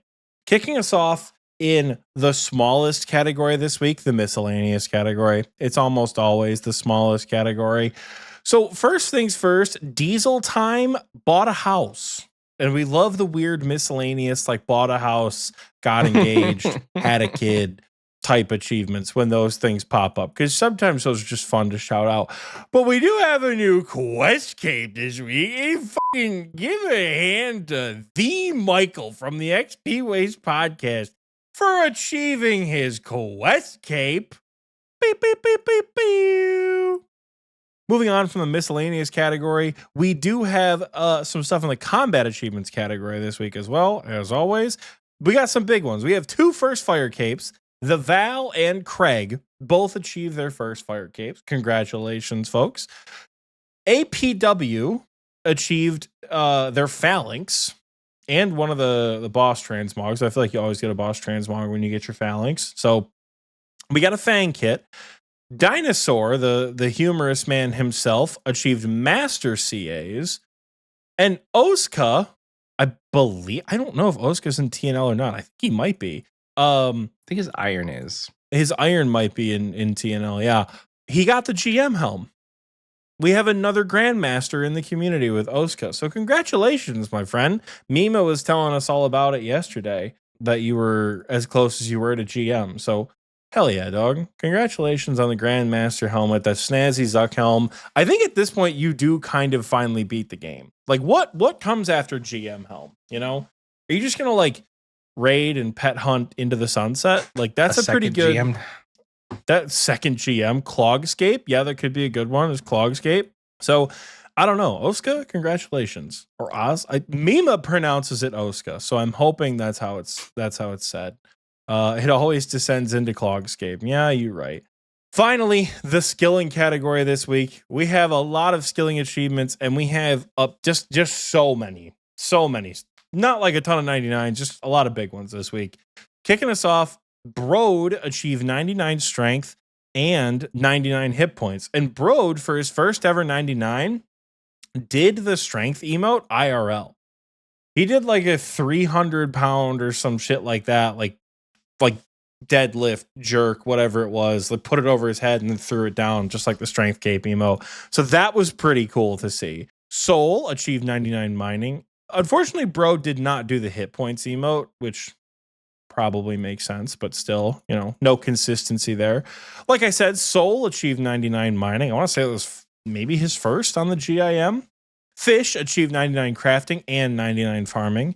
Peabods achieved 99 cooking. Michael from the motherfucking Xpwaste podcast achieved 99 strength, if you can believe it. The double, baby. Prof Slayer achieved 99 agility with only 199 left to go until he is max, so I am sure you will be hearing about him very soon. For Vitney, the absolute mad lad, man got in a motorcycle crash. Man got pretty decently injured from it. He's okay, but he spent some time in the hospital. So Forv, we're glad you're okay, right? This man posts and he said, if you thought that getting in a near miss fatal motorcycle accident was going to stop the Road to Max 2 Electric Boogaloo, you're fucking crazy. And for Vitney achieved 99 thieving this week. So he's just going. You can't stop him. You literally can't stop him. P5HT achieved 99 Hunter along with, oh God, there was somebody else who he mentioned but didn't post.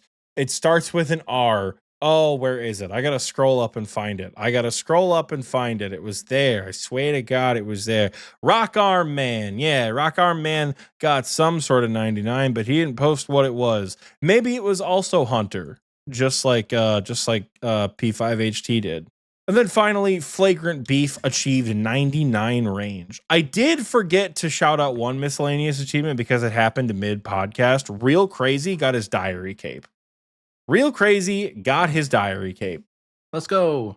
Moving on, though, in the skilling category, Steins Gate achieved 200 million strength XP and secured himself in, I want to say, like the low 300s, like 304 overall Iron Man or something like that. So GZ on the 200 Millington.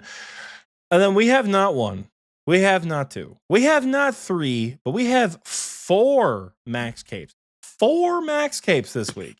Unheard of. Possibly a new PB for Xpwaste. But kicking us off, Tej achieved 2277 total level.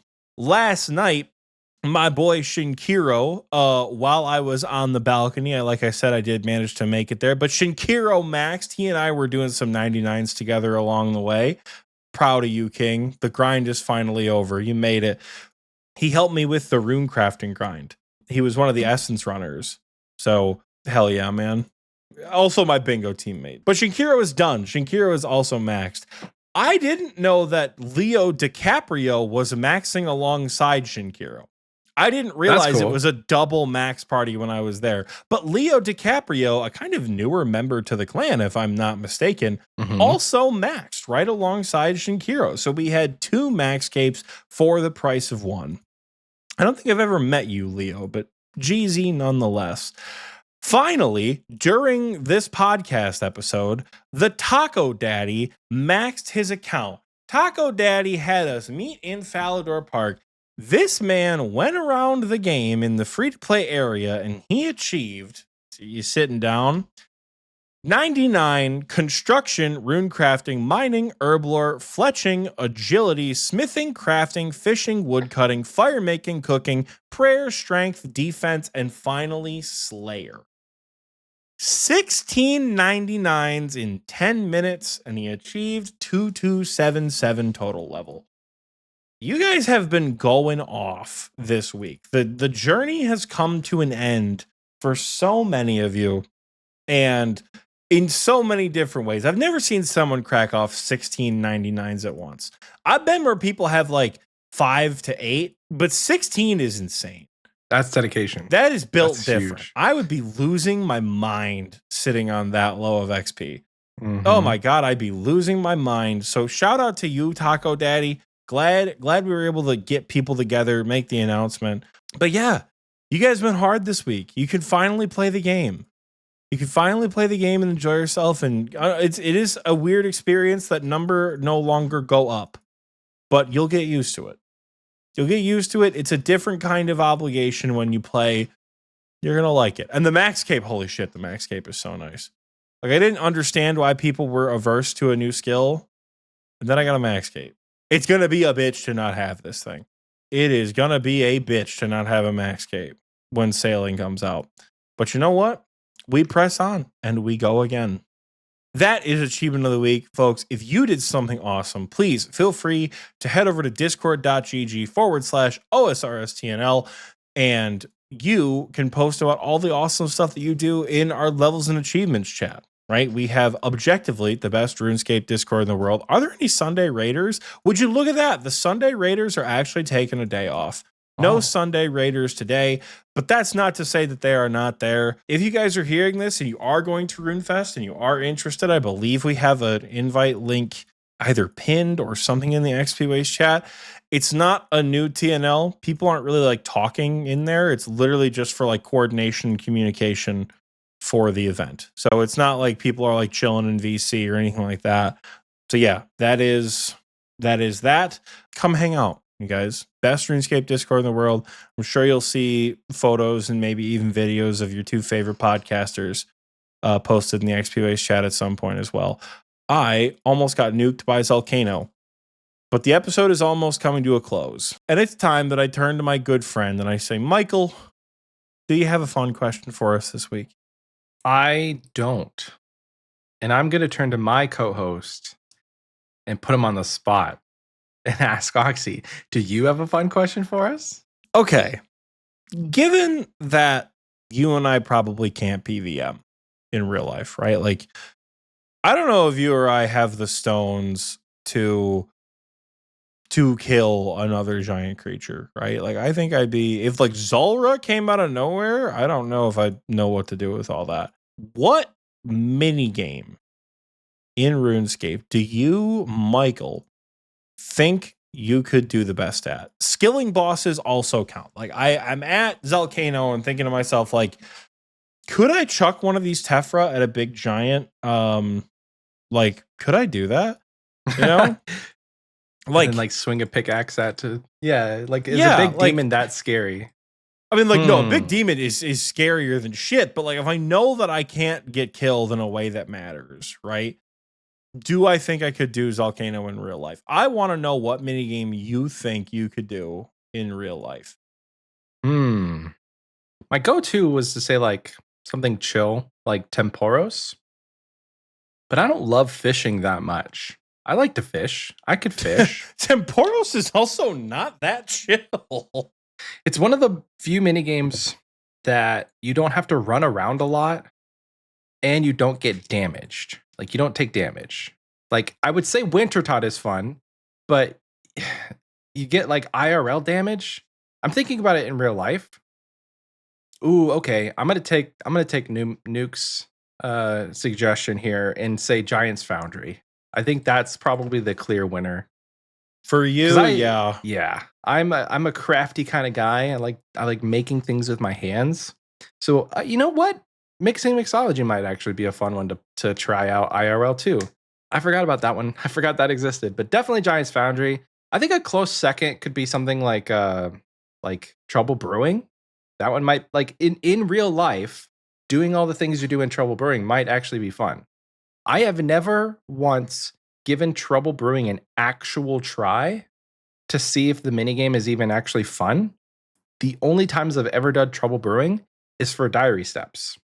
And it's like the few times that I have As it Mauritania should be. in leagues, or I wanted to do it on my main accounts. So like, I don't know. But definitely Giant's Foundry would be a clear number one choice. You know what I would kind of want to do that would low-key be fun as shit? Like, it's damage, but you respawn and you're in like a private arena. Castle Wars or Soul Wars could be fun as shit. Yeah? I'm picturing like paintball or airsoft type shit. That would be fun, actually. Like that would Yeah. be so much fun. Where like you have to like imagine a huge arena. I don't mean like the scale in RuneScape doesn't quite do something like Soul Wars justice.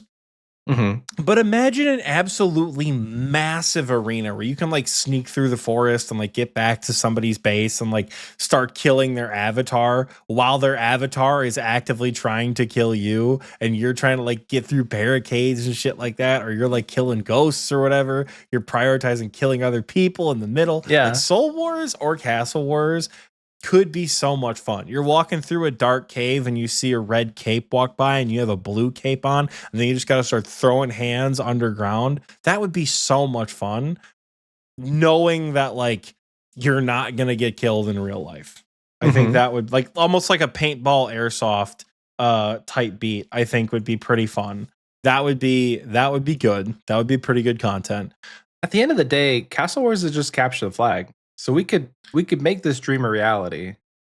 Xpwaste meetup. We could do a capture the flag paintball meetup. That would be fun. Last time I played Capture the Flag, I was a junior in college, and we were playing it with the Paranormal Club because one of my roommate was in the Paranormal Society or whatever.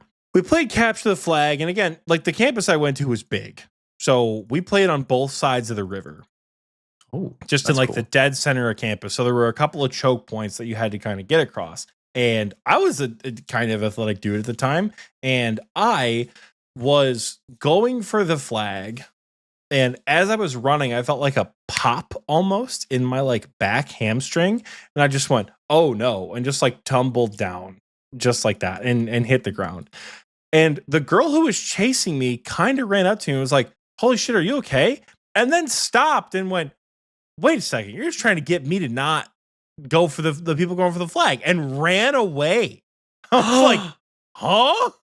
I thought I like actually really fucked myself up. And this girl was just like, you're playing with me right now. And just ran away.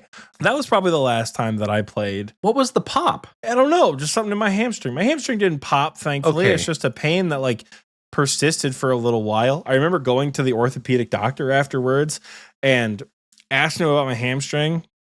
And then I've always been able to like crack my knee by it's a really weird thing. I can plant my knee and almost like pull it back by just like keeping my foot planted, and my knee will crack. And I don't know what that is. And I've asked the doctor, I said, what is that cracking when I do that? Because I showed him. And the man looked me dead in the face and said, there's still some things about the human body we don't understand. And I went, bitch, it's not the 1400s. You're not checking my humors. What muscles and tendons are there? We've known about that for a long time, you'd think. But he did not give me a sound answer there. Capture the Flag would be a shitload of fun. I don't think it's feasible to pull off at Runefest, but it would be a shitload of fun. No. Thinking about Temporos, it'd be tough. Temporos would be tough. I like fishing is fun. Temporos is not chill. So no Temporos for you then. Probably not Temporos, probably not fishing trawler.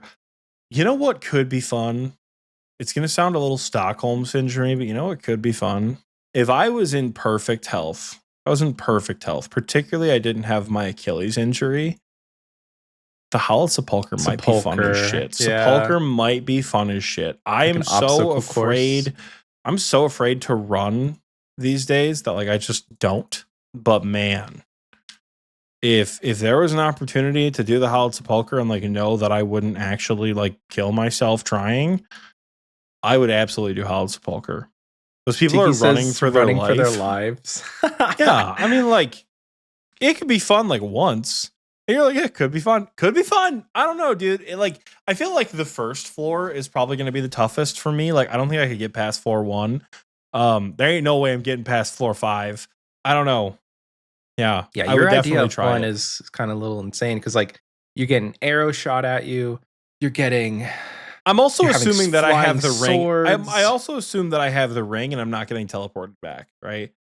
Like, I'm not going to do some shit. Like, I'm not going to fall into the abyss with the grappling hook. Like, I assume I have already all the perks, you know? Gotcha.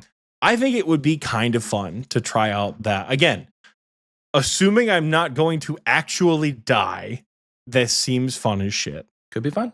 Well, thank you so much, Oxy, for that fun question. Right off the I still dome. got him. You know, I still got him. it. I appreciate when the community contributes, but in a pinch, your boy can still think of a dumbass fun question. Don't ever tell me I ain't got it ever again. He's got it locked in. Well, that's going to do it for the episode.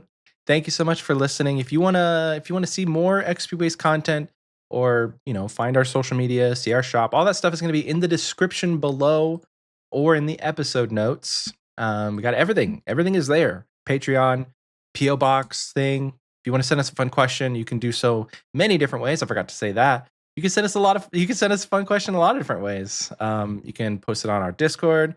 You can email it to us. You can send us a postcard. PO box link is in the. You could write us description. a handwritten note and deliver it to us at Runefest, You could give us something at Runefest with a fun question on it. That would be kind of cool. or just a fun question. It doesn't even need to be like a thing. you could just like be a yeah, fun you could just be question. like whispered in Oxy's ear, like Oxy. Let's not. Oxy will forget. Oxy will forget that. And if you get too close to me without announcing it, I'm gonna not have a good time. But I tell you what, you give me something that has it written on it, it'll be a fun time. But yeah, guys, that's gonna do it for the episode. Thanks for listening. We may or may not catch you sometime next week. May not be on Thursday, but we'll see you. We'll see you soon. We'll see you eventually. Bye. Hi, everyone.